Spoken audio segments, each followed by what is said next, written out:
All right, so now that I have half of my seam ripped, I am ready to start sewing my actual fabric pieces. So the first thing I'm going to do on my actual fabric pieces is to finish the fabric. So just like we did on the sample stitch, create a finishing seam on the edges of all of our pieces. So as you remember with this piece, when we did that, we were just working with the flat piece of fabric. So we're going to just work with one piece of fabric, one pattern piece at a time. I am using black thread in my machine purely so it's easier for you guys to see the examples that I'm making. You are going to want to create or you're going to want to choose a thread color that coordinates with your fabric.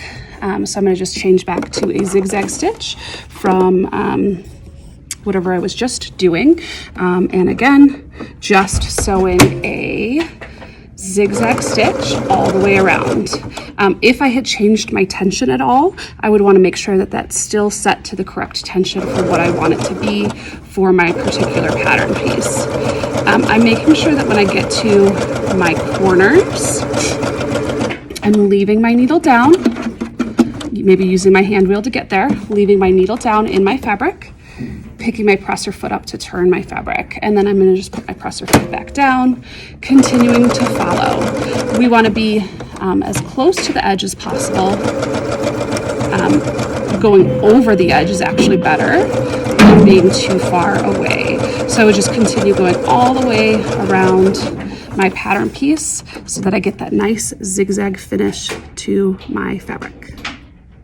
When I get to any notches in my fabric, I'm just going to pretend that they're not there. You don't have to go on the outside curve of that. If you don't want to, you can, but you can certainly just sew past them, as I just did there, and continuing sewing close to the edge of your fabric. When you are finished sewing your finishing stitch around each pattern piece, it'll look like this. So you have a complete line of finishing stitch around each pattern piece individually.